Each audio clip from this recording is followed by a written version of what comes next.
Welcome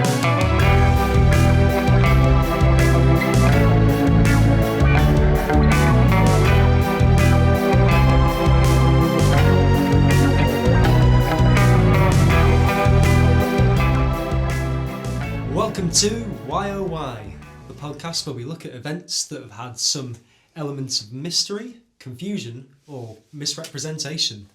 My name's Matt Hartless. I'm a musician and journalist. My name's AJ Hill. I am a comedian and idiot. And today we're going to talk about the Dyatlov Pass Incident. So I'll give a brief sort of overview for people who don't know what the Dyatlov Pass Incident is. And before I start, one of the main things you need to know about this is this happened in 1959 in the Soviet Union. So this is the height of sort of paranoia within the Soviet state, well, generally around the world as well. But, people going missing, people disappearing were common enough events that that has definitely coloured how this investigation went. Anyway, let's get into what actually happens, which is sort of in the middle of Russia, really. It's quite remote. It's about as far away from the Russian border to the west as that Russian border is to us.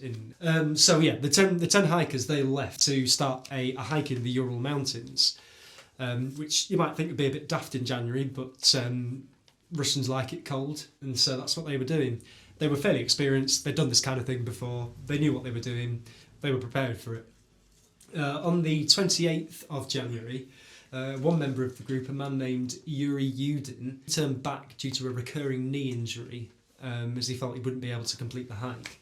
So he stopped before doing any of the sort of more serious hiking and went home to wait for the others to send a telegram to him when they got to their final destination on the 12th of February. However, the 12th of February came and went and no telegram was heard. And by the 20th of February, the relatives of the families were demanding a rescue operation be sent, and so it was. It took them another 6 days before they found the final resting place of the tent the hikers were staying in, and it had collapsed and had been slashed open from the inside. And they found various detritus strewn around the campsite, and over the next few months they then started discovering the bodies of the hikers. There were 7 men and 2 women who perished on an area now known as Dyatlov Pass after the leader of the group, who was called Igor Dyatlov.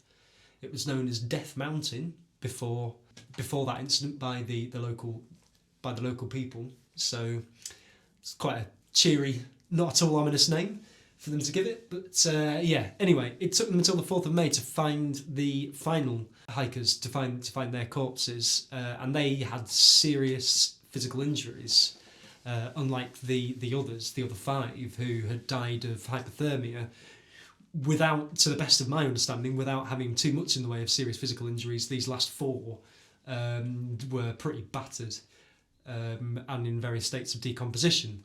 So that was quite a long-winded intro into that. I've only done a cursory bit of research, but AJ has done a frankly alarming amount of research on this. So a bit more. He says I've done a lot. I haven't done a lot more. I've done a bit more. The thing that you don't know, which I wanted to leave till now, Matt, was that this was called ski tourism. So in the Soviet Union at the time, ski tourism and sports tourism was the Soviets' version of a holiday, which was that they would put themselves through grueling trials to see what they could do. That was their version of getting rest and relaxation. To be honest, I know a few people like that. Yeah. So like basically, what they were going for, like their grade 3 certification in like hiking and things like that, which was the highest difficulty of certification. It's like the swimming badges you get when you're in school. Yeah, exactly. It was swim 50 laps or whatever. Yes, this is the gold certificate of cross-country skiing and mountaineering. Exactly. So they didn't pass. Well, so Igor Dyatlov and a few others had already done this trip. Right. So they had done it previously the year before in 1958. It was just, this time it didn't go so well. My personal recommendation for anyone planning a holiday, they planned to go to a place which was called Mount Autorten. Now, Mount Autorten in the Mansi language is literally translates to "don't go there." So So they were heading for a place called Don't Go There, and their bodies were found on a place called the Mountain of the Dead, Kholat Syakhl. So I wouldn't recommend that, but like, yeah, in 1959, that's They might have known that's what these places were called. They did know that. I don't care. It's minus 10 degrees outside. It's heat wave. It was going down to minus 30 in some places. That's how the Siberians would spend their like winter break. So yeah, we go home and get drunk. They go out and mountaineering. Sounds like a laugh. Well, so one reason why they actually wanted to do it as well. One thing about Russia at the time is that obviously there was a lot of surveillance. So the thing about going off into the wilderness on a grueling hike is that you didn't have people around, so you could be quite free in your thoughts and say stuff to one another. Like. Yeah. So that's one thing. They could go off into the mountains and sort of say what they want to say. I mean, wouldn't that though? If the Soviet government were looking for dissenters, people who just suddenly decide, oh, let's just all go off into the wilderness, wouldn't they? Then just go, well, we'll follow them because that. Although I suppose maybe that's a theory that people have. Well, yeah, maybe that is jumping the gun a bit there. Maybe that is, well, we're just having a free-form chat. Matt chose this topic as our first one to talk about with all the lovely Russian names. I'm very sorry. But so you are that obviously the government have been just sort of thought of as maybe causing it. I've got a Russian friend which I actually asked about this, and he was like, yeah, there's some dodgy Soviet stuff that's probably happened. That's a common belief among the Russians. That, Well, I've also listened to the BBC documentary, and that's definitely something that they said. It's just like, which is why I put the preface in at the beginning of the episode. It's just like there's so much distrust going around, such paranoia that anything untoward happens, you're first going to suspect this government that does just disappear and kill people. Well, I think it was in 2018. I could be wrong on that, but in 2018, the government said they were going to open up another case to find out what actually happened, but they said we're going to rule out any kind of human interaction in this from the start. So we're just looking at the possible reasons for the sort of deaths of these 9 fit and active hikers. I suppose that's another thing worth mentioning, isn't it? That, like you were saying, they were young and they were fit. That they were some of the group were experienced, some of them less so, but it's not like they weren't prepared. It's not like they were doing something that was too challenging for them. All of these people could cope with doing this kind of hike. Well, it's interesting. So you gave the example of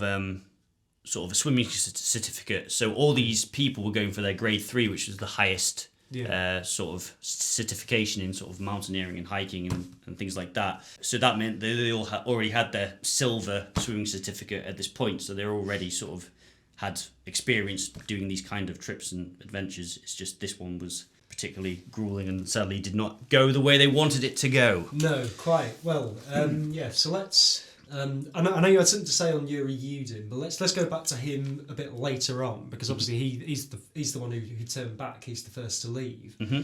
So what happens after he leaves then? Where do they go from there? So after he left... They travelled north. They were going to go by a river, and they weren't actually aiming for Kholat Syakhl, the Dead Mountain. They were actually aiming for... you don't need to say it in Russian every time. Yeah, okay, so I can say Mount Torten, so I'll say Mount Torten for one of the mountains, and I'll say the Dead Mountain for the other one. So they were going to Mount Torten, which is 9 miles away from the Dead Mountain, and that's one of the interesting things. That's one of the mysteries about it. It's like, well, they were experienced hikers and they knew how to read maps. So why is it that they ended up 9 miles away from where they should have been? So that's and because none of them survived. It's not known whether they decided to do that deliberately or it was a mistake. Yeah, well, this is it. So basically they went up along some rivers. What were those rivers called? Here we go. Do we need to know? So they travelled along some rivers. And this is the thing. So Yuri Yudin, who left the group, he also had said that they planned to sort of go to Mount Torten, which is why it was a bit. So that's another thing. So the finding of them was delayed because they were looking in the wrong place. They were looking in the wrong place. Yeah. So they weren't in the place that they were supposed to be. Here it is. So it was the river Lozva. So they were up by the river Lozva. Now the thing about the river Lozva is that is very close to a military testing area.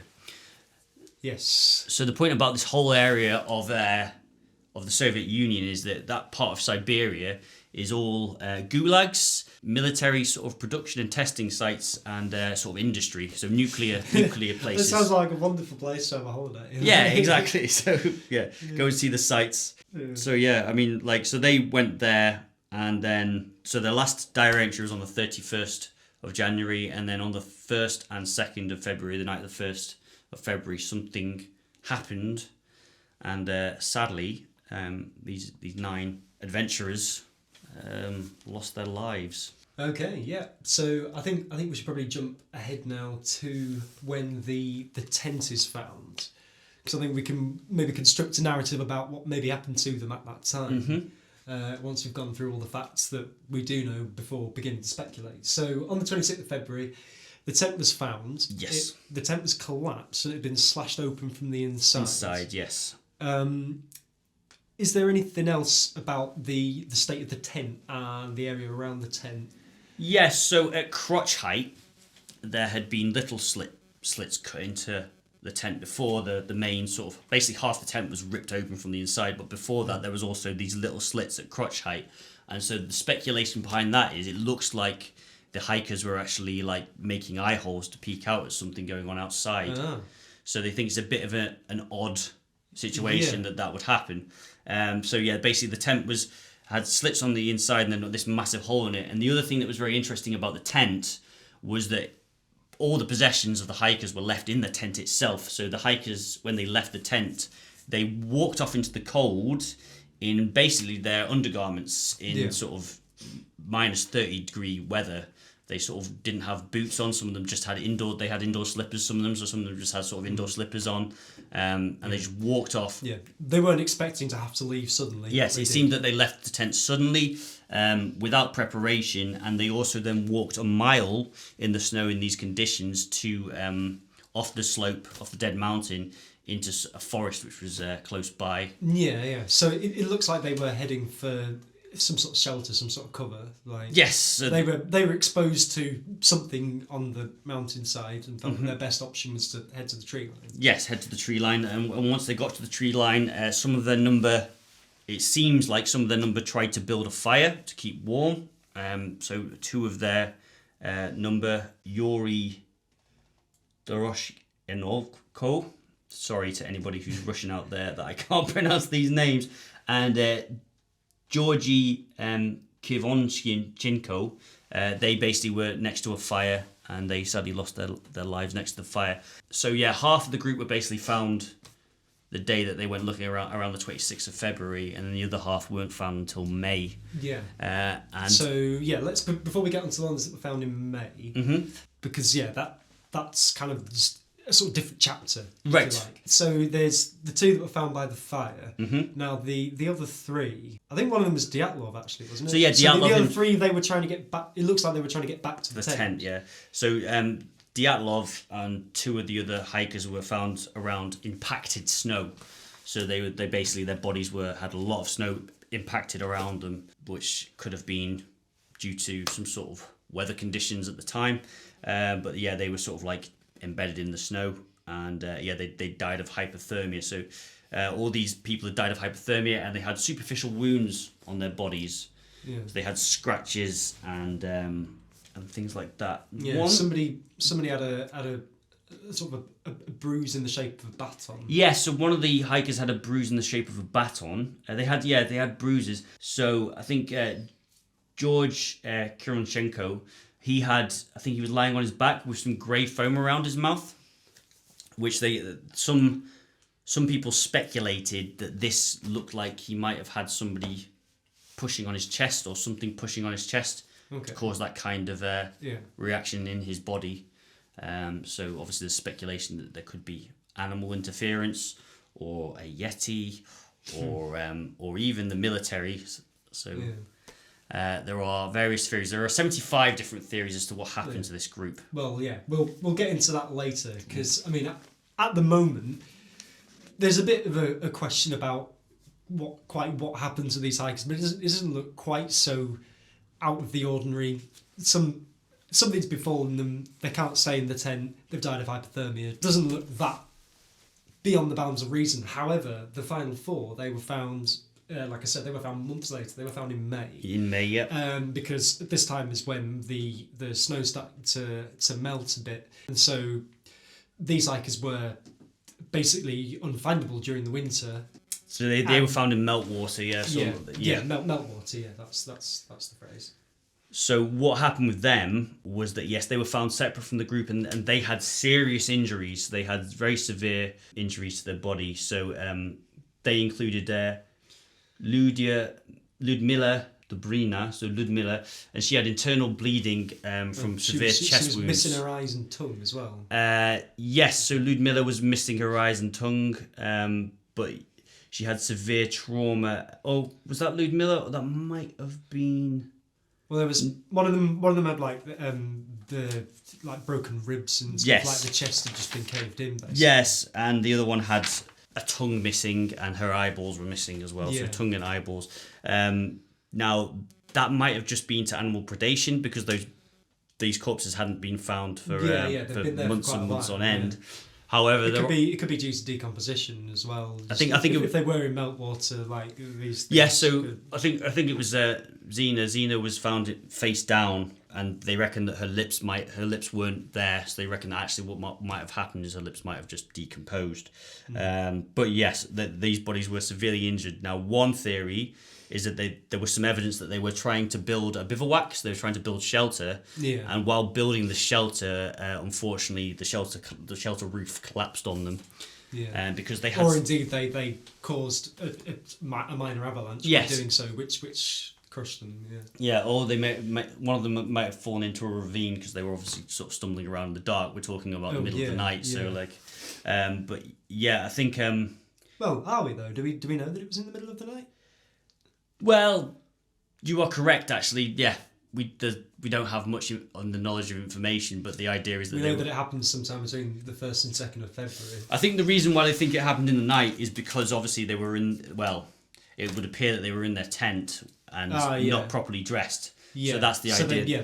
They weren't preparing to leave. They weren't preparing to leave. They weren't, and obviously during the day they were hiking miles and miles and miles.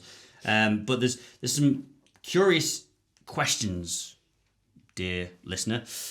So there's some curious questions as to why they had actually camped on the slope of the Mountain of the Dead, not by the actual forest where they were found. It's like, well, why didn't you camp there where there was more shelter? This is something that I'd sort of come across a few times, which I hadn't actually thought about before looking into this for this episode.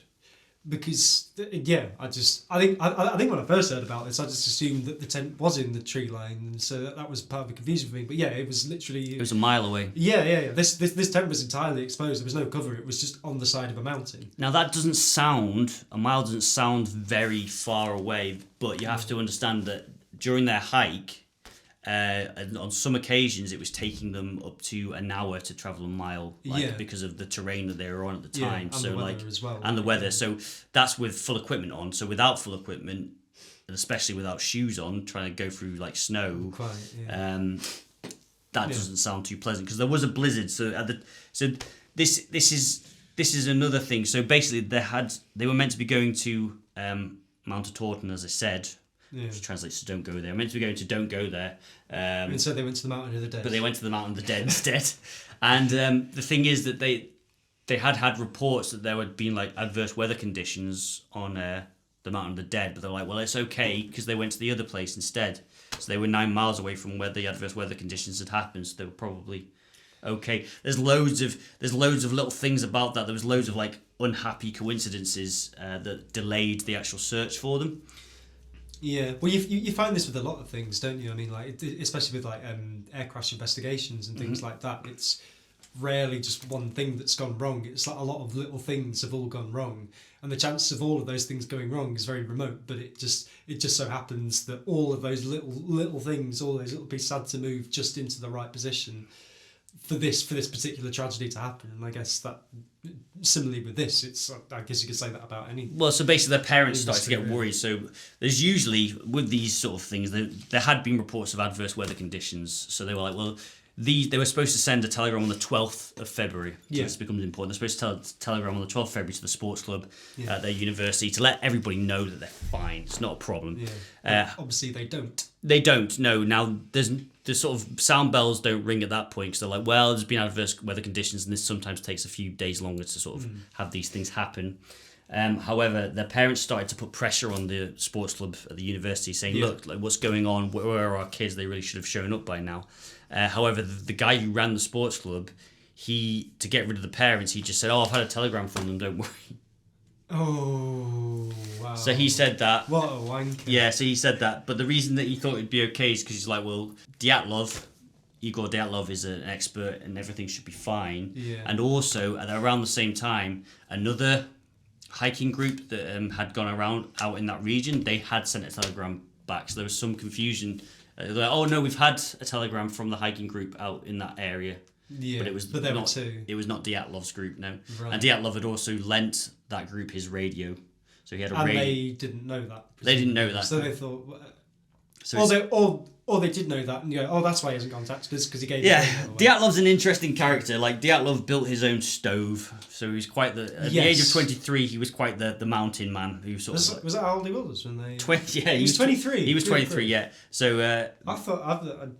me and Matt... I thought he was in his 30s. Like, oh, yeah, well, so did I. So, no, Dyatlov was a 23-year-old experienced qualified mountaineer who was a safety guide and all these things. Me and AJ are older than that. Here we are doing a podcast.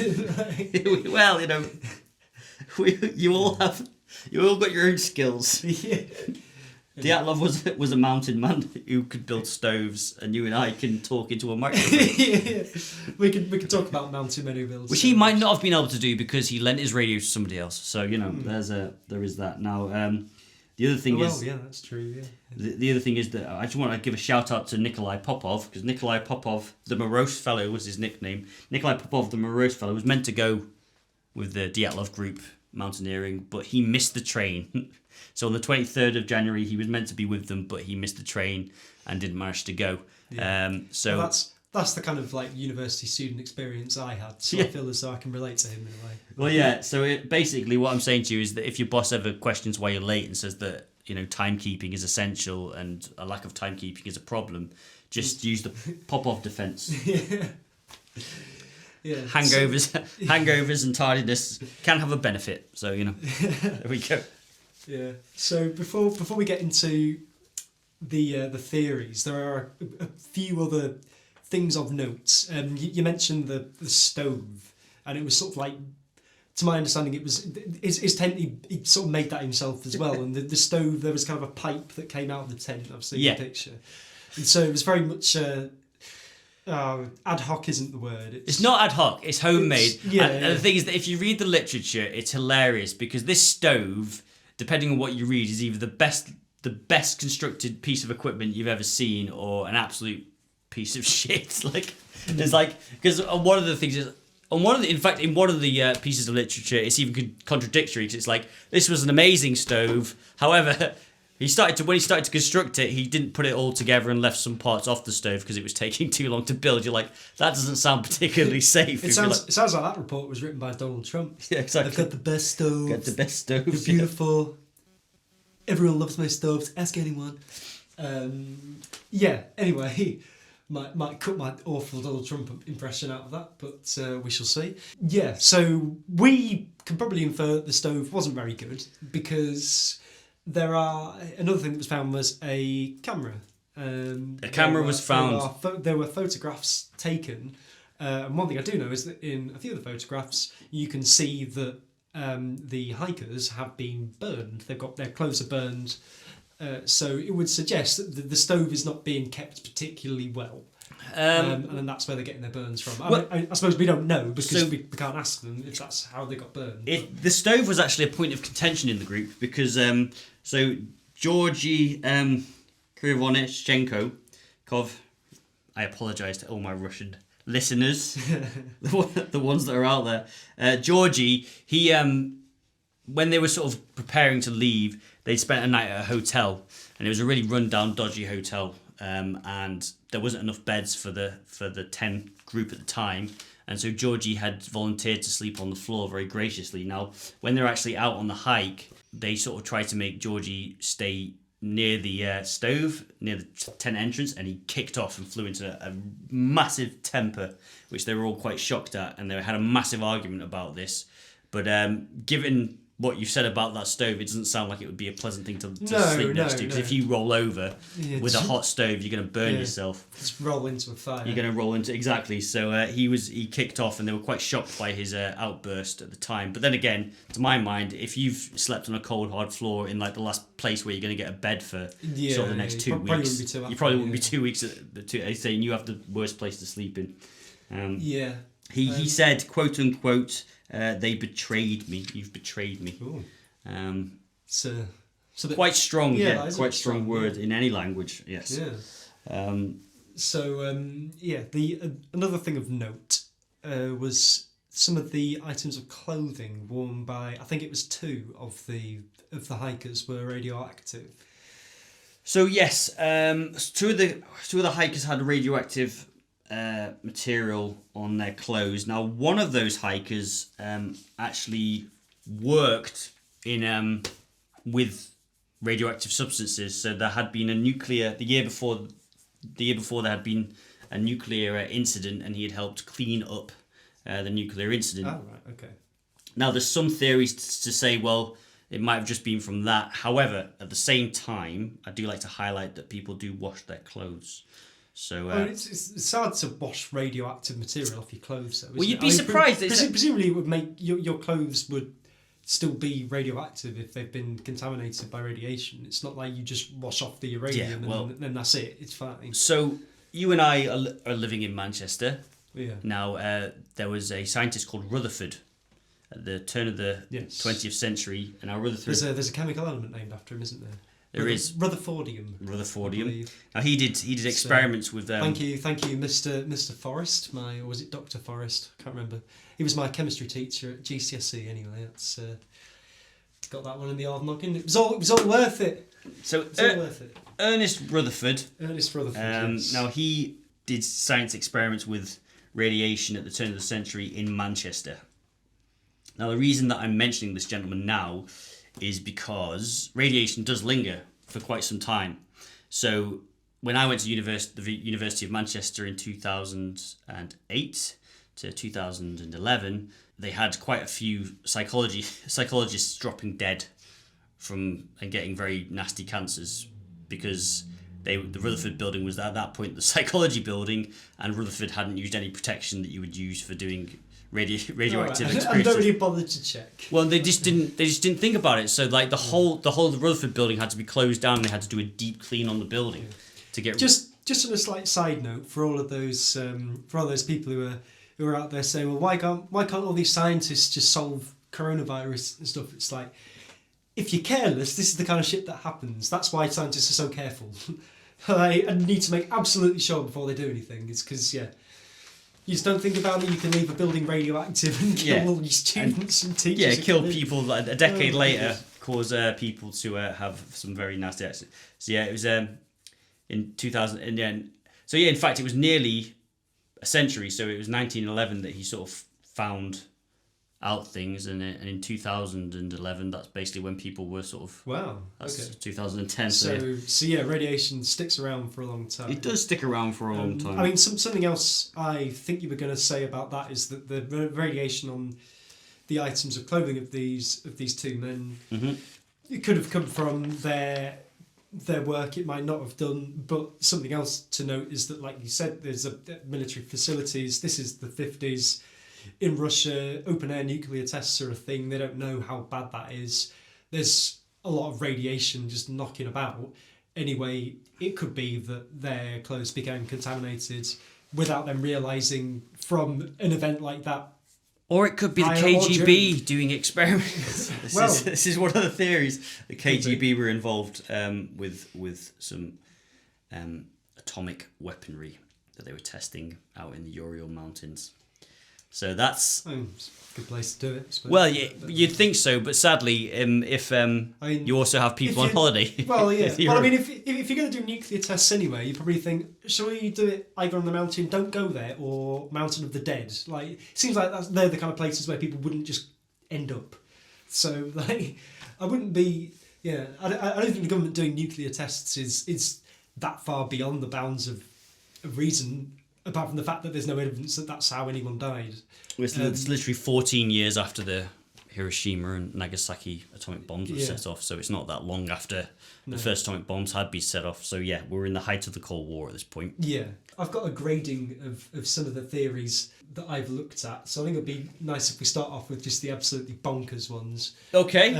First, so we can get those out of the way, give people a bit of a laugh to keep them going through this podcast as it gets longer. Yeah, so anyway, the first one, and I know you've done a fair bit of looking into this. The first theory I want to talk about is that there was some involvement from a cryptid, be that a yeti, an abominable snowman. I think there's Arctic dwarves as well, is something I've heard. There's the golden hag, which I believe you mentioned. So I think we should, and Baba Yaga as well. So let's start with the yeti. I think what we should say is that there are around 75 theories as to what happened to these people. So there's a lot of conspiracy theories as to what happened to these poor souls. As you'd expect when there's no survivors to tell you what happened. Yes. I suppose it's like, how much can you really know? So one theory is that so there's people. There are a tribe of people in this area called the Mensi. Now the Mensi the Mensi. They are a tribe of indigenous people, and they believe. Well, so around this time, actually, when the bodies were found, they actually had a lot of problems. They had a lot of problems from the government who were trying to pin these deaths on them. They had a lot of harassment. Well, the murder of these people by the Mansi was on my unlikely list rather than just the completely mad list. Yes, well, the reason we can talk about that now if you want. Well, no, it's fine. The reason I'm bringing it up, and we can talk about it, but the reason I'm bringing it up is because there's a documentary called Russian Yeti, which you can watch, and the presenter of this show, they're trying to investigate the mystery of the Dyatlov Pass Incident, as we're discussing, and they go and speak to the Mensi, and this one burly, rugged individual says, I know somebody who could tell us about this, who knows. She was alive at the time and she knows about these things, and she'll be able to discuss it in further detail. So they go off into the wilderness with this rugged man, and they and on the documentary you hear this shot fired in the distance, and like the presenter and the camera crew are like, oh, what's going on there? And then this little old lady comes out of the forest with a rifle, and they start interviewing her, and they go, so what happened? What do you think happened? And she goes, it was the menk.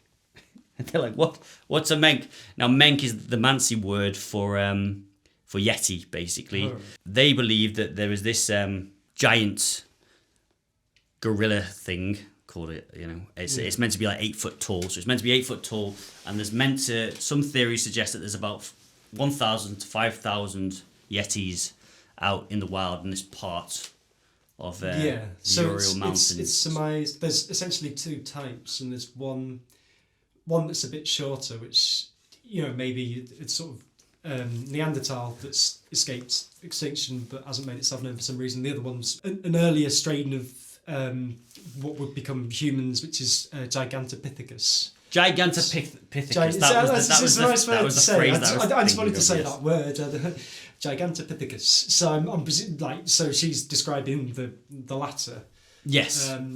If we can hold any sway into it, I don't know. Brian Blessed believes in yetis. And certainly in the Brian Blessed has punched a polar bear in the face, so if there's anyone who I would believe about these things... In the harsher environments, the harsher climates in the world, like, these are the less explored places because people don't want to go there and live there because it's... Because you might die. Yeah, exactly, yeah. So if there is anywhere where you're going to find creatures such as these, that's going to be it.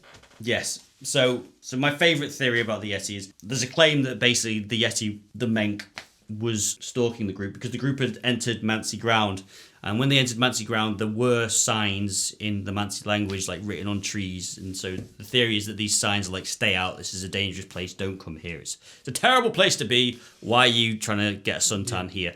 And obviously they don't speak Mansi, so they went in, and as they did that, they sort of snuck onto Yeti ground, and so a Yeti stalking them. Now, towards the end of their time in the forest, there's a photo of an individual in the distance, and according to the presenters of Russian Yeti, this is an 8-foot tall person. However, to me, it's just a blurry picture. But yes, the idea is actually that's Bigfoot from Bigfoot and the Hendersons, and he's right there, and he's bearing down on them, and he's watching them from afar. And so the idea is that they were being stalked by a Yeti. Now, they did not write about this in the journal. So they got a shared diary, which they were all writing in, and there is nothing that mentions a Yeti in the shared journal. If they were being stalked and being a bit scared of what was happening, they kept it to themselves. Well, you would think they would write about it. Well, quite, yeah. But then again, also,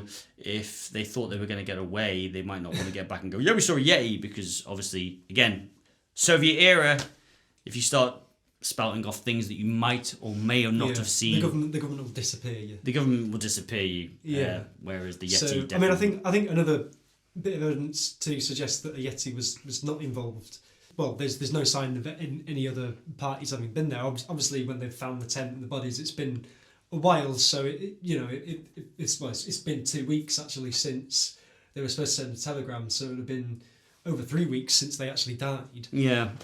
So I suppose you could say snow and stuff covered up tracks and things, but there's really no evidence that anything like that happened. As the first 5 people that were found, none of them died from injuries that you would expect from a dangerous wild animal. Mikhail, the person who found the tent, and his name is Mikhail Sharavin. He was a friend of the group. He has said that he saw a footprint that was twice the size of a normal person's foot. So that is a statement that has been made that's out there. So there was some weird footprint that's in there.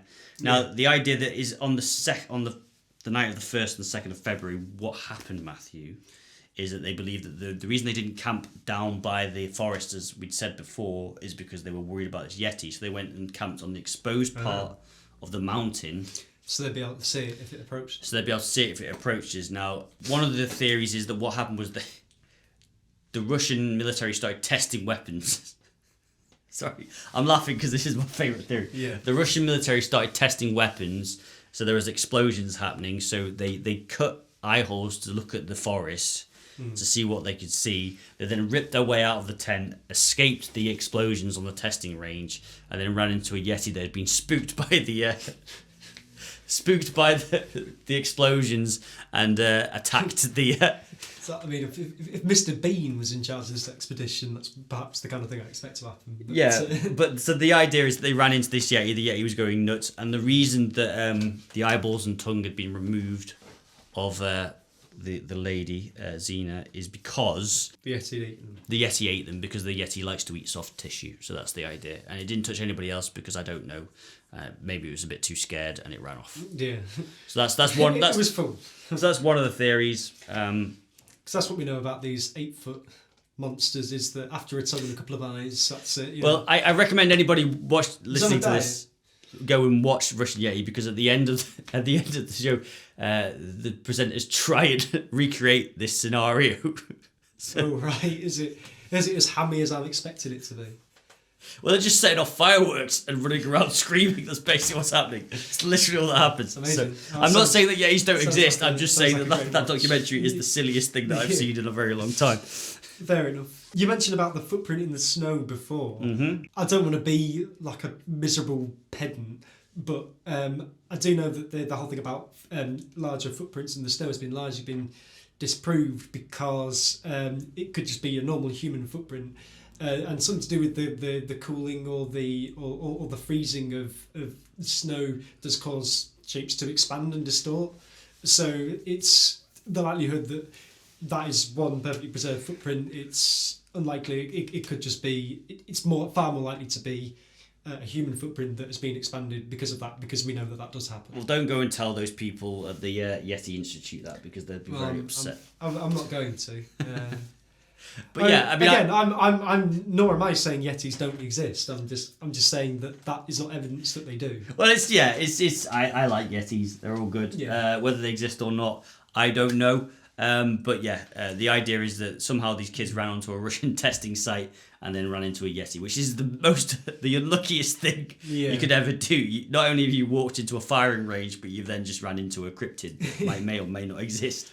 Speaking of other cryptids, I mean, we probably shouldn't spend too long on this because it's more of the same, really. But aliens. So is there anything specific about what aliens might have done? I think there's a picture, isn't there? There's like the last picture they took is like weird. It's not. Yeah, it's underdeveloped. So it's underdeveloped and there's lights. They've taken a picture of lights. Now, one of the theories is that is a UFO. Now, at the time, earlier on in that month in January, so in January, the Russians had sent a satellite into space. So they sent a satellite into space. I think it was on the 2nd of January. They sent a satellite into space. So one of the theories is that like there was more activity at the time from the human race in space, and so maybe that attracted the attention. Attention of aliens. The aliens had come down to Earth, gone to a remote location, found a group of 9 hikers, and well, that's the thing. So there's various ideas. One of the ideas is that they were abducted, had loads of tests ran on them, hence all the injuries that they had on them. Oh right, okay. And then deposited back in the forest. They deposited dead in the forest. Another theory is that obviously they saw these lights in the sky and then ran into the forest. And there was a few interesting things about the forest because the forest had burn marks on some tops of some of the trees. So there's a report that there's some burn marks on top of the trees and they don't know why that is. And one of the theories is that it was the UFO sort of hovering over these trees. I mean, what I would say on that particular theory is that, well, I mean, you said it before, it was quite an active time in terms of space travel. And so I think, lights in the sky and stuff that people claim to have seen at that time could just be a piece of a rocket just burning up on re-entry. A rocket, meteors, things like that. Again, if you're going to let something fall somewhere, you're going to do it in an area where there's not loads of people. Well, this is it. So again, not in the middle of the Urals. With the Soviet sort of army and things like that, the Soviets, they were testing all kinds of things and most of it was secret. So yeah, they would obviously tell you about the most successful stuff they launched into space because they'd be like, hey, America, we've done this. But like, say they just launched a rocket that just blew up into the atmosphere straight away, they'd just be like... Well, yeah. Well, there is a whole thing about missing astronauts as well, isn't there? There's a theory that Yuri Gagarin was the first person to come back from space. Yeah, survive. The first person to... But maybe that should be a topic of a future video. Yeah, but yes, I could quite believe that was probably something like that. Well, How many dogs have lost their lives being explorers? That's the question. Oh. Well, we don't need to know that. No, sorry. So we've talked about that. I think let's leave the topic of mad theories about things we can't even prove. Don't say mad. We've got a lot of sensible people listening to this in this podcast. Okay. We love you all. Theories about things that we can't even prove whether they exist. Alternate viewpoints. Yeah, alternate viewpoints. That might be a more diplomatic way of putting it. So, on my unlikely list, I've got military cover-up and murder by the Mansi people. I think we should do the Mansi people first because we've alluded to that before. So, like you were saying, the government the Soviets were very keen to push this tragedy on them because it would allow them to kill them, turf them out of their area. Well, also it's so they don't have to sort of like if there's anything else to blame, they can say, well, it was them. The thing about the Soviet era is they wanted to be certain of stuff. So any mistakes made were like that could end you make a mistake, you could end up in prison, you could end up like moved on, exiled, executed, things like that. So mistakes made and things like that. So a definite situation and pointing the blame at somebody that isn't you was a big part of what happened in 1959 Russia. Because for Russia, for Stalin, that phrase, which was sort of that was still used in 1959, even though he was dead. Papa Joe he'd been dead since 1953. Who was the premier? Was it Nikolai Khrushchev? Yeah. Nikita Khrushchev. Sorry, my apologies. That's played by Steve Buscemi in The Death of Stalin. Yes. Excellent film. But yeah, so this is it. So basically one of the ideas is that these 9 hikers went missing under suspicious circumstances. They found them. Now, the actual Mansi tribe had helped look for them. So this is one thing. They had helped look for them, and 2 of the bodies were found by Mansi people. But murderers don't tend to do that. Well, Let me help you look in this difficult terrain for the people that I murdered. Well, they're here! It's not quite that yet. I mean, it's not quite Who that. would've thunk it? It's more, hi, we know that you are tribes people and you've got stuff going on, but you're going to help us look for these people. And if you right. don't, we're going to hurt you and take things away from you and do bad things. If the Soviet army said jump, you go, how high? That's kind of, and they go higher than you can. I'm not criticising the Soviet Union. I'm sure it was a wonderful place. Now, yeah, It doesn't exist anymore. They can't it doesn't. get you. Yeah, I have seen The Man Who Knew Too Little with Bill Murray, where they were trying to start the Cold War again. So the Mansi tribe and killing them. There are various theories as to how they killed them, because obviously they weren't shot. So they weren't shot. Yeah, quite.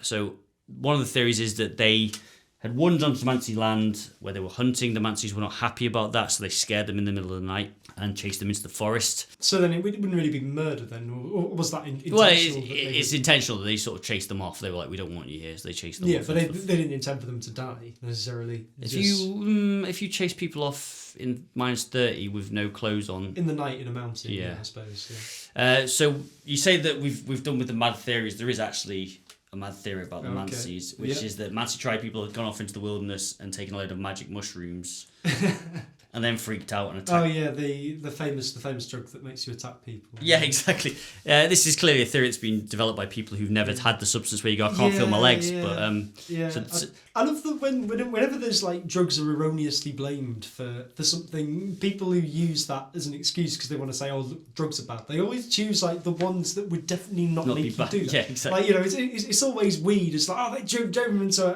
a frenzy of rage. It's just like, weed doesn't do that to you.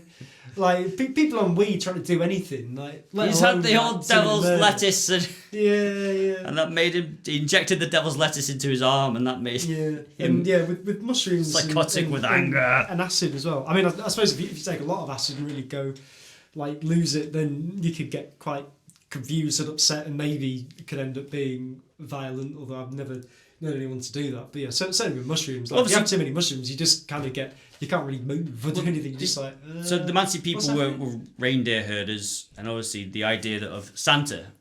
So the idea of Santa and flying reindeer that comes from people eating magic mushrooms is seeing. So there's people seeing these like reindeer flying in the sky. So basically, what I'm saying is, if you think your livestock are flying, or your main sort of foodstuff's flying, I don't think you're going to be attacking like 9 students. It's not going to be like first up on the list. It's first priority. Hysterically laughing, and also if you, I mean that thinking about it, here's something then. So there's little slits at crotch height in the tent. It could have been that they heard some manic cackling out in the woods there, and so they might have looked because, and it might just be that they were completely terrified of people just tripping balls. I mean, you know what That could be a theory that maybe that's what caused them to leave. It's just a nearby tribe of people just high. Yeah. I think it would be quite sad if that was the case. I mean, because again, it's sort of 1959, Soviet Russia. These are very straight-laced students. They're very good. They were drinking alcohol on this hike, but they weren't getting blotto. They were just having small amounts of alcohol, and there were some intoxicants in their system. So if you're a little bit drunk, and then you hear people laughing, and you've never heard of a magic mushroom, and you don't know what a magic mushroom does, and Super Mario doesn't exist, you have no idea what's coming at you. You can just hear manic cackling and laughter. Yeah, I mean, possibly. Although, again, I think from what I've read, that there aren't really any Mansi settlements close enough to where they where they were camped. They'd be able to hear it. So people just laughing if they were high. Yeah, so like you can have a bit of a chuckle, like, you know, unless you decide to have a chuckle, go out, climb up a tree or something, and then yodel cackle. Also, like, there was also a snowstorm this night, so like the idea is that these people were out. Have you ever been in like a proper blizzard on a mountain? Because it's so weird. It's like it completely deadens the sound. You've climbed mountains, haven't you? I haven't climbed mountains. I haven't climbed mountains. Like I've been skiing. You went up Snowdon, didn't you? Yeah, well, I mean, there wasn't a blizzard when we climbed up Snowdon. It's not that big. It's a glorified hill, really. I mean, it's lovely. I love Snowdon. It's a fantastic place. But yeah, no. When I've been skiing, like you can ski and it will start snowing, and it's really peaceful. But it's the weirdest experience when you do ski in a blizzard, because it's just Yeah, it sounds like you're inside. Basically, it's Right, just okay. it's so dead. You can't hear anything else going on around you. I mean, that's one of the reasons why it can be so dangerous. Is you can just go around a corner and there'll be other skiers, and you just don't know because you can't hear it. Because it deadens the sound, the travelling with sound. So yeah, the idea that they've been frightened off by a noise made by a nearby village of people who were getting harmed. Well, it's not even a village. So the idea is that there was tribespeople just out in the wilderness in the middle of the night on Just magic tripping mushrooms. balls. Yeah. I mean, that But if they seems- didn't have shelter, they've got the same problem as the hikers had. So if they don't have shelter, so it's like, where are you going to go and where are you going to camp? 'Cause there's no sign of any other campsites around. So, you know. So I think we could probably rule that one out. Probably. So yeah, then there's the military cover-up. I mean, the first question you always have to ask yourself with cover-ups is why would they do this? Why would they bother with this? Well, the problem. So okay, military cover-up is a complex one because there's multiple theories as to what happened with the military. There's ones that it's like an accident, military accident, where they were firing rockets. So the military are firing rockets. Now there's problems with that because I was getting very confused. I was getting very angry earlier today because I was reading this and I was getting very confused as to all the bits of information. But so the rockets they were testing around the time had a launch distance of about 13 to 14 miles. So there's no military bases 13 to 14 miles around, I want to say Yakult, which is a form of yogurt, but no. So they weren't on Yogurt Mountain. They weren't on Mount Taunton where they should have been. They were on the Dead Mountain, which is a good place for a testing site. If it's dead, there's no life forms there, so you're not going to kill anything. But no. And also, why would aliens be looking for life forms on Dead Mountain? That's a good question. Now, well, I mean, you know, presumably if they've only just turned up, they haven't learned how to read maps. And, you know, Manson like the hikers wouldn't be the first language they decided to learn. Are you saying that the reason that they were stopping, they were trying to speak to the to the hikers, go, here's some experienced hikers. Hi, could you read our map for us? Oh, they've ran off. Like, what is this place? Oh, no, they're not Russian, are they? No, well, I don't know. Maybe aliens have Russian accents as well. Maybe they are better at doing accents than you, Matthew. quite possibly. So yeah, basically with the missiles, there's also no naval bases nearby. So you know the other thing is maybe it's nowhere near the sea, is it? So. Yeah, well, you know the idea that they could launch it like 1,000 miles or something was sort of I see. put Right. out there. Yeah. However, obviously there's lights in the sky, so the rocket thing is one of the ones. Now, a more plausible military accident is that they were killed by air mines. So on the 1st of February 1959, two Tu-95M Bear long-range bombers took off from Utsin, south of Kiev, which is 1,380 miles away, to test weapons in the North Urals, where our hikers were. Yeah. And they set off these mines. Now, these air mines, they're dropped from parachutes, and their blast damage is far greater than a normal bomb. The effect to anyone within a 100-meter radius was deadly, and the damage would not be done by debris, but by the shockwave caused by the bombs.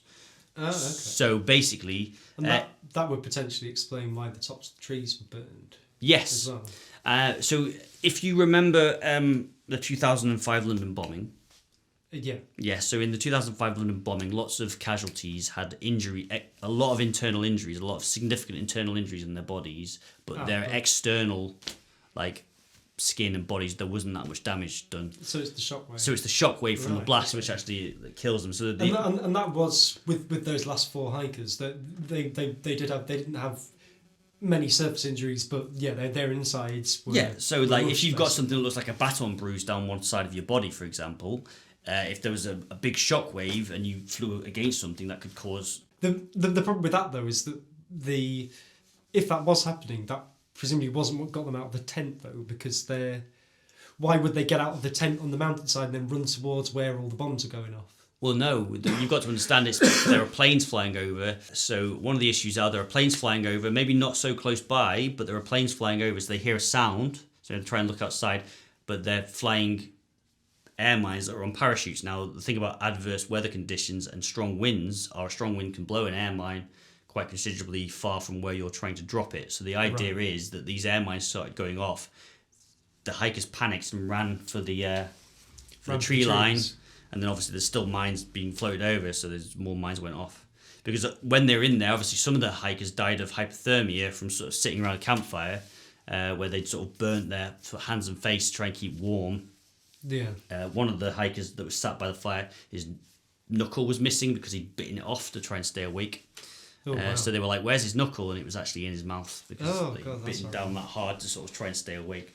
But yeah, so basically, half of the idea is that half of them could have been sat around a fire trying to keep warm, and the other half was that they were trying to build a bivouac, and maybe while they're trying to build a bivouac, a mine landed on them or landed above them and caused them significant injuries. Yeah. So that's not too far outside the realms of possibility. Well, on that, well, it's not outside the realms of possibility at all. What we're talking about, that could be it. Luda, Zolotarev, and Nikolai, they had the worst injuries, and the other idea is that there was the Soviets might have been testing thermobaric weapons, which are vacuum bombs. So what they do is they are much worse than a normal bomb because they go off and they use the air in the surrounding area to create a shockwave. And this basically what happens is the gas explosion, it cools the air around it and it causes a vacuum in the surrounding area, so like an implosion at the same time. So like basically the blast is much worse, and that can throw people and pull people in all kinds of directions. So the other idea is that they were dropping hoovers on that they were dropping these bombs on them that were quite bad. However, yes, so a grenade, here we go. So with a thermobaric grenade, it has a range of 10 meters, but for a large thermobaric bomb, it has a range of 2 kilometers. Oh, so they could have been testing it on a different mountain, and that could have So okay, yeah. So to be fair, I came into this thinking, well, I can't really see how the military are involved, but yeah, and it would also, because I think my main problem with it was, why would the military why would they go to the effort of putting their bodies in this thing? Why not just make them disappear entirely? Well, but it could be that they just never realised they were there. Those people did die in that way, but because of military activity, and it's only when the bodies have been found, the military have gone, ah, shit, this was us. Yeah, well, the one thing with thermobaric weapons is that they don't work so well in adverse weather conditions because there's not a lot, the air's all sort of not moving away. Okay. So there is the theory that didn't happen. But you've actually covered a very important point, which is that there's evidence to suggest that they might not have died where they were found and their bodies were moved to that location. So the way the tent was set up in a weird way where, like, parts of the tent that would be built in a certain way by an experienced hiker were set up with like skis, and the poles were not in the right place and things like that. So they were like, well, that looks like maybe somebody else set that up. Interesting. So Ludmila's tongue was missing. I kept saying Zina, but it was Ludmila, I apologise. Ludmila's tongue was missing from her body. Now, that's one theory. One theory is that maybe if an explosion went off, she bit her tongue off in the blast. And the reason why it wasn't found is because if they moved the bodies from one location to another, obviously they weren't there. They were on the wrong mountain, so that they might have been testing weapons on the Torton mountain. Don't go there, rather than the mountain of the dead. So they might have died and don't go there, and ended up being deposited on the mountain of the dead. Just like, well, this is where you belong, guys. You're in the wrong place. It's like, if we're going to cover up a murder, we need to make it look poetic. Yeah, exactly. Yeah. So because there's other weapons they think they might have tested. So one theory is they tested radioactive weapons. The KGB were testing radioactive weapons, and they were caught sort of in this area, and so the special forces and the KGB stopped them and killed them, and then deposited them somewhere else. Dyatlov, Igor Dyatlov, and what was his name? The myth. The man and the myth. Yeah, the man, the myth. The name. Yeah. I said that as a joke, and then I realised that's actually what the man. Maybe that's where it came from. The man, the myth, and the place the name the place is named after. Which shouldn't go to. No, it's Dead Mountain. That's Dead Mountain. Yeah, in the Dyatlov Pass. He had injuries on his hands. So he had injuries on his hands, as did. What kind of injuries? Grigory Kinonjikenko. I'm saying that worse as we go on. Both of those men had injuries on their hands which were consistent with injuries from punching and fighting. So it looked like they might have been punching and fighting.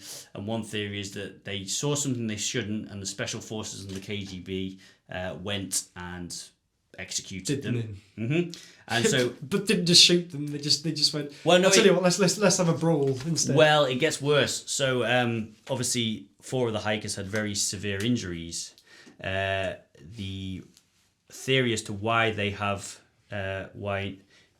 Nikolai Vladimirenkov, I'm going to keep trying to say all of these, had a fatal skull fracture, and why Semyon Zolotrova had severe chest trauma and other things was because they were taken into a helicopter, interrogated in a helicopter, and then dropped from a height.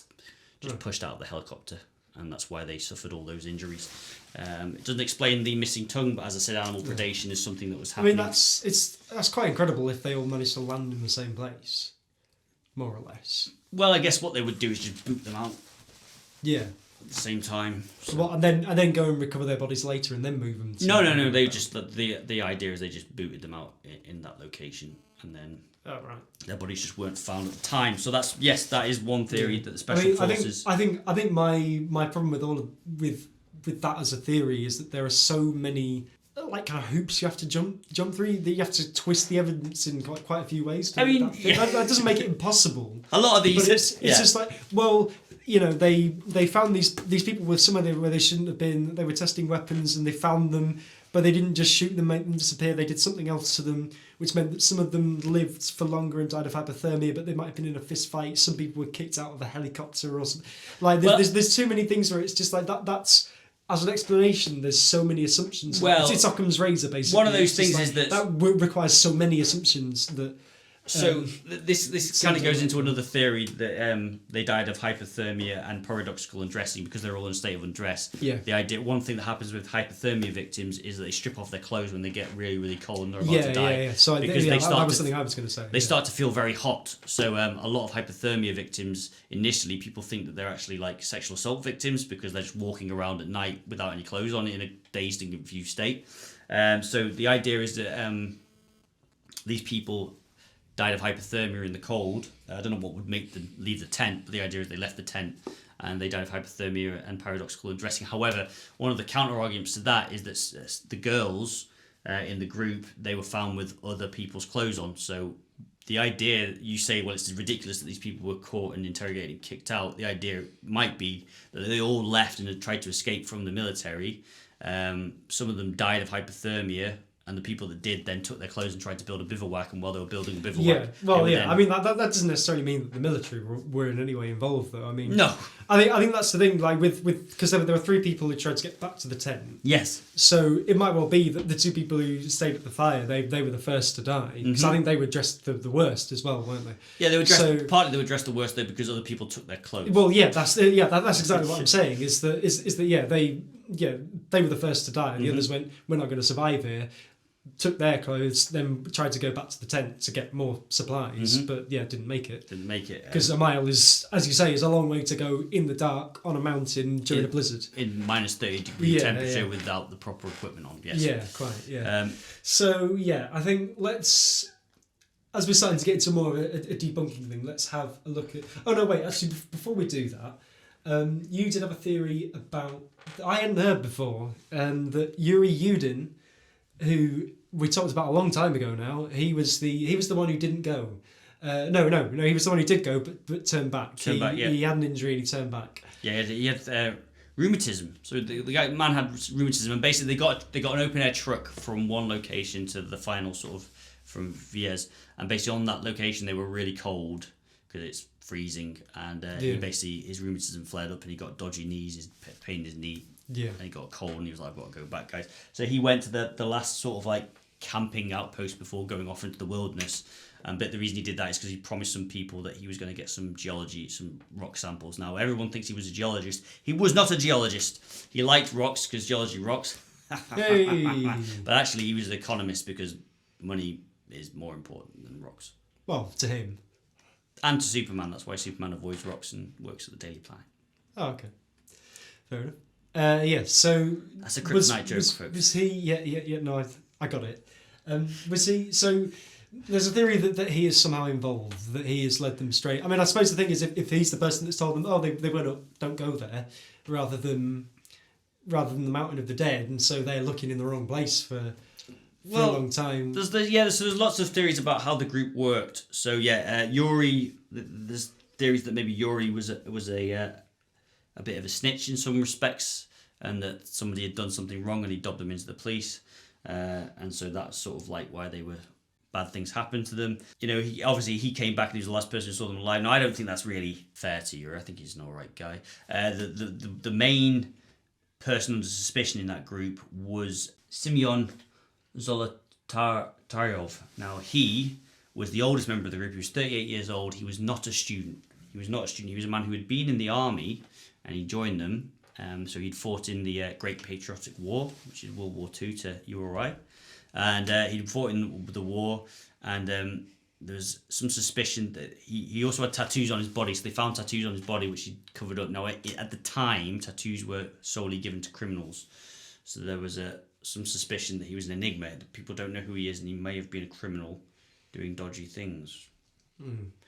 Tried to a con man, perhaps trying to sort of hold the hikers to ransom, having taken them to the wrong place, maybe. Well, one theory is that then gone, right, without me, I know how to get back, and you need to give me loads of money. Well, they had 1,000 rupees given to them by the trade union committee. Do you mean rubles?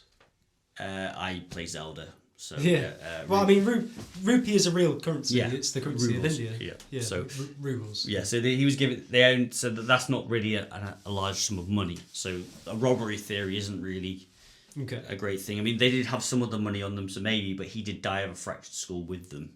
Maybe somebody punched him. That's a possibility. Yeah. I mean, maybe he's tried to commit some sort of crime and has.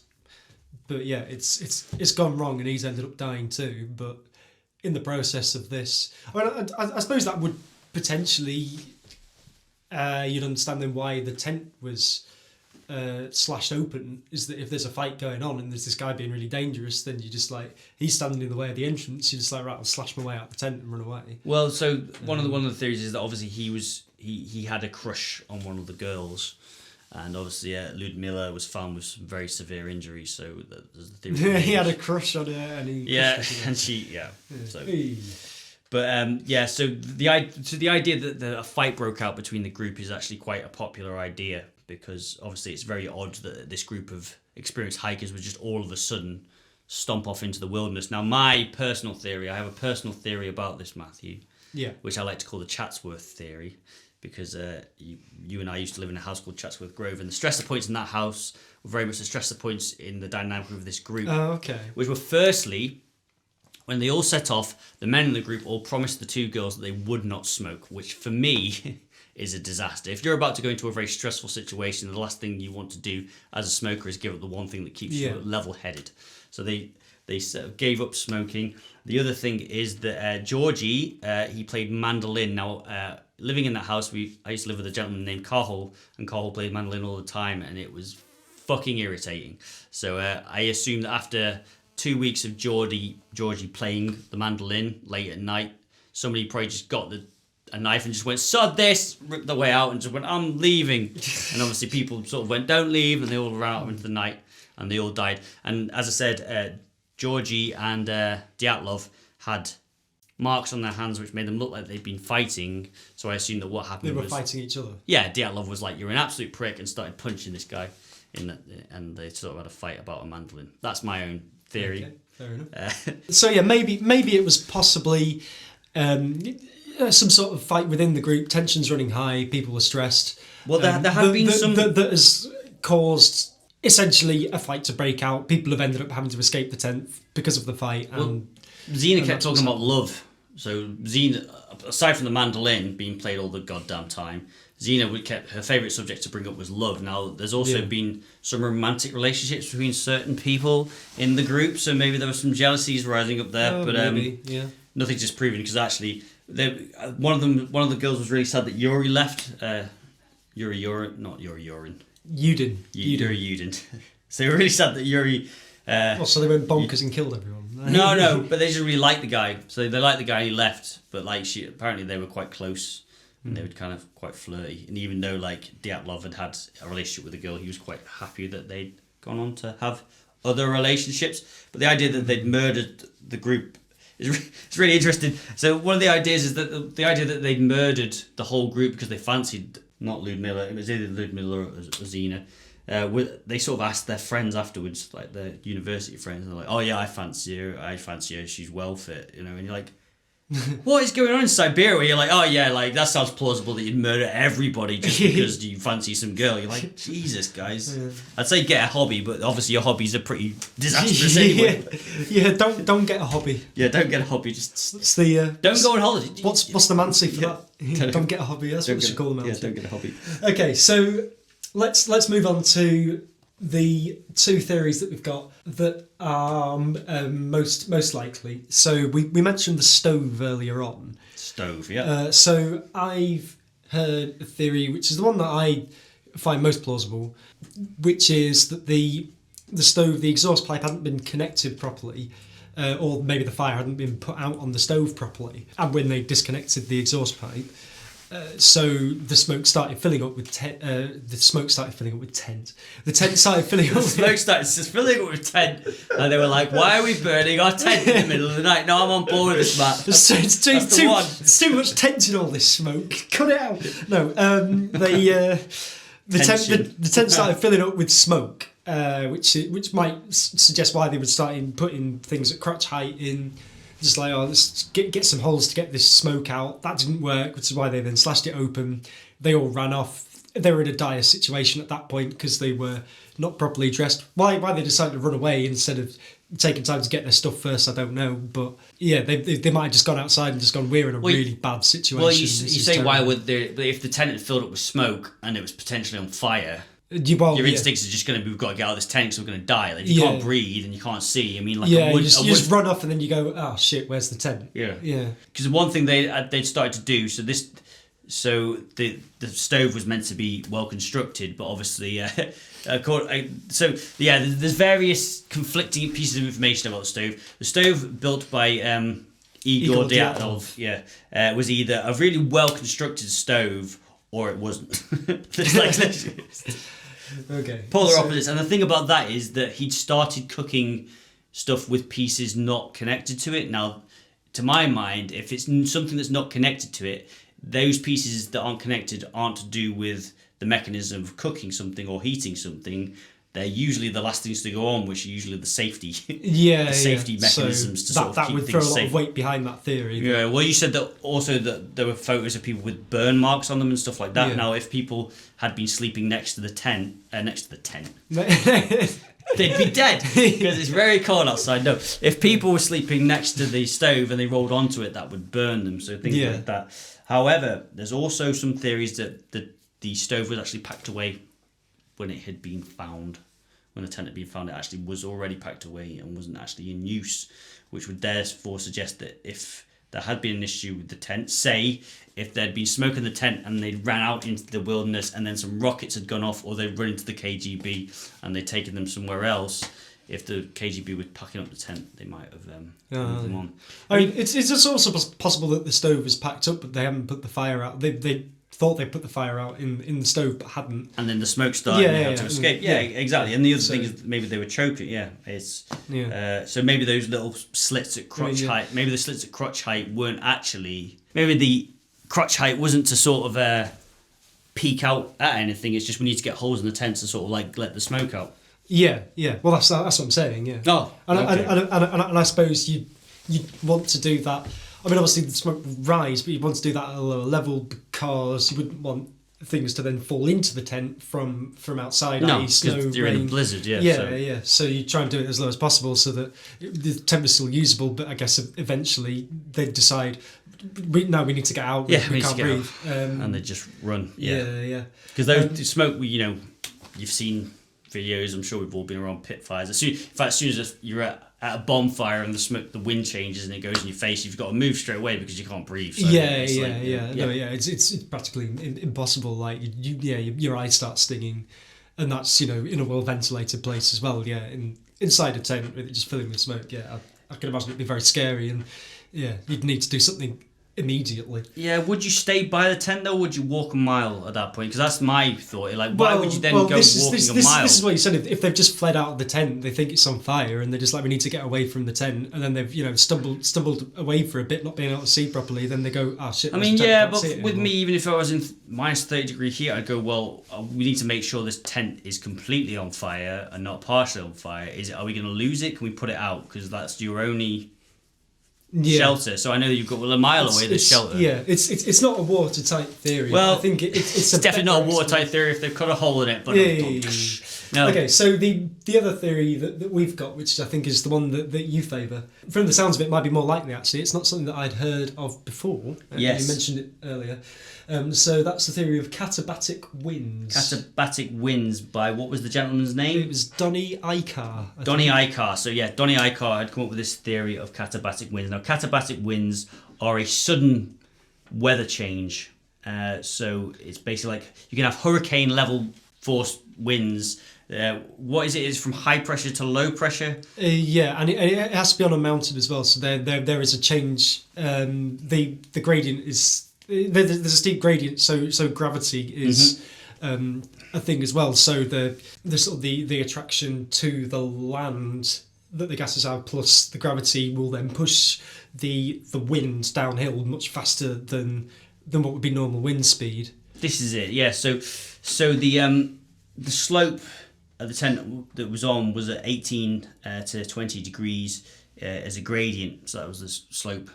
And so that sounds like an awful place to set up a tent. It's not the best. So these are other issues with how the tent was positioned, because the tent was positioned with the sort of like entrance pointing sort of not quite downhill. So they're like, well, why would you do that? But then obviously, like, if you've been to a festival, you need to set it up in the most sort of like comfortable place. You can't have the tent entrance facing uphill, because that would be bad. Yeah. And if it's a slope, if it's too much of a slope, you can't have it facing completely downhill in case all your possessions start rolling out of the tent. Yeah. So there's things to say that. But yeah, so is it? But the thing is, so people have said, well, maybe it was an avalanche. But the thing is that avalanche is flatter than 25 or greater than 60. You have a lower risk of an avalanche. So the avalanche is unlikely in the case of the Dyatlov Pass, because obviously an avalanche would make them panic. The idea is maybe there was an avalanche on another slope, which also made them panic. But yeah, to my mind, I mean, like avalanches, if you've ever seen an avalanche, they do look quite scary. They're terrifying. Well. I mean, again, because it was presumably in the night, they might not have been able to see that far. But say the moon was out and it was quite bright, you'd be able to see it. Like an avalanche on another mountain, like it's just this cloud. It's like a wave, like a tidal wave. Exactly. It looks quite frightening, and it can just be a fine layer of dust, or it could be tons of snow coming out. Obviously, half the tent was collapsed. So one of the theories is that the reason that 4 people were severely injured is because an avalanche hit half the tent. And so half the people weren't injured and the other half were, and they carried them to the tree line and then they died, into the forest and they died. But the problem with that theory is that there's evidence that those 4 people were trying to build a shelter. Yeah, so and also they were better dressed than everyone else. And they were better dressed than everyone else, so yeah. So that's presumably why they went off. To build a shelter elsewhere, was because they were like, right, you build a fire, stay here, because you're not going to survive for very long without the right clothes. We've got the right clothes. We'll build a shelter and then we'll come and get you. But well, again, they were better dressed because they'd taken clothes off people who'd already died. Oh, had they? Oh, right, yeah. Okay. So it's not quite that, but yes, it looks like they split into 2 groups. And when you try and build a fire, we'll try and build a shelter, and we'll combine our efforts like later on. And the people who built the fire, perversely, were the people who did not survive the longest. Now, yes, with the katabatic wind, however, unlike an avalanche, this is the point I was trying to make, unlike an avalanche, the katabatic wind doesn't need that sort of gradient to be severe. It just starts rushing down. So temperatures drop radically. They can drop by 15 degrees instantaneously. So the idea is that the tent collapsed on them during this weather, and they just basically had no shelter, and they just had to escape. So the idea is that they did that. All of the bodies had minor injuries all over them, including on the hands and things like that. The thing about katabatic winds is that because of the speed that it was kind of like the snow would shred. Yeah, the snow can sort of cause shredding. Lacerations. So there was lacerations all over their bodies. And also that would also explain the compacted snow, because they would collapse in the snow and then it would just push around them. So there was an incident in 1979 in Sweden where Donnie Icar. Yeah, so where Donnie Icar. I don't know if that's how you pronounce it. That's just. what it looks like, how it looks like it should be. If you're listening, I'm sorry, to Donnie, butchering, I've Donnie, if you're listening to us butchering your theory, I apologise. But yes, so his idea was that there were not even an idea. There was an incident in 1979 in Sweden where this basic same thing happened. It was in Sweden. They were walking along. The katabatic wind hit. There was a similar group of people. There was one survivor, and so he was able to sort of explain what happened. And very similar things happened. They were trying to dig into the ground, and they sort of cut up their hands and stuff like that. And again, he basically just collapsed and somehow managed to survive it compared to everybody else. But yeah, that's basically where Eckhart read about this thing that happened in Sweden and was like, that is very plausible. Out of all of them, that does seem to match up best with the evidence that we know. So it seems to me, if your tent collapses and you've got no way, you're in hurricane winds, you can't because this is it. You would go, well, if your tent collapses, you just get out and put it back up. You wouldn't walk a mile away from your tent because it's your only shelter around. You wouldn't go. Yeah, if there's these hurricane force winds and the possibility of an avalanche as well, which would have been on their minds, you'd have thought. Then yeah, it might just be the case of, especially if like the tent's like collapsed and you can't see what you're doing. It's like, it's the middle of the night. night. Cut eye holes out. What the fuck's going on? I don't know. Something's avalanche maybe. Cut the way out.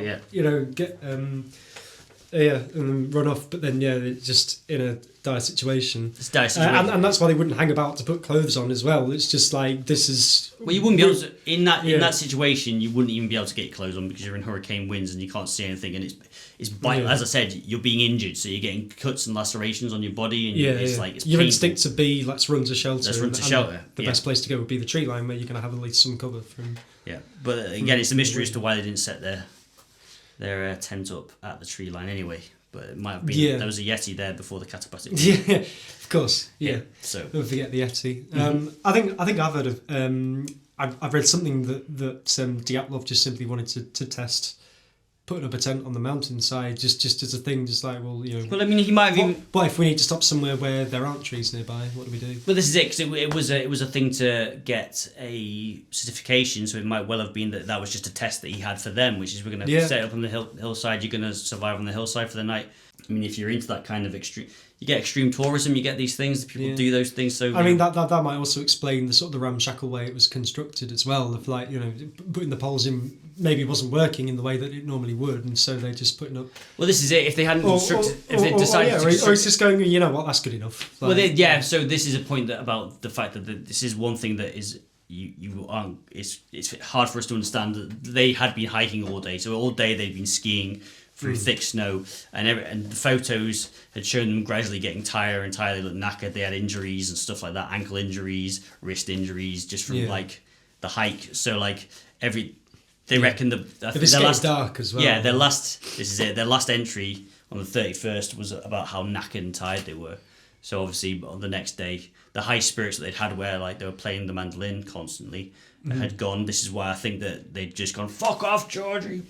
His mandolin was actually completely intact, so it hadn't been destroyed. But yes, the idea is that they were knackered, so they might have just put it up sloppily, and then a katabatic wind or an avalanche or a Yeti came along and they had to escape. So as unsatisfyingly, but then we didn't intend to solve the mystery in any way because we can't. What the hell do we know? We're just two blokes in Manchester. This is the point. So we know nothing about hiking or Matthew or here chose one of the hardest and most complex mysteries to start. No, it's all right. It's interesting. It'll be an interesting episode, but dear viewer, go really what we're going to have to conclude with everything else we've got is that though there are things that we think are more likely and seem to support the evidence or are supported by the evidence better, we're going to have to leave you with the same conclusion that the original coroner found, which was that aliens.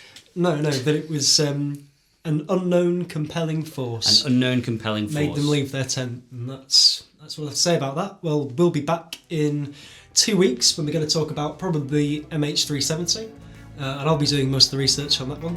We'll see you then. Thanks very much for listening.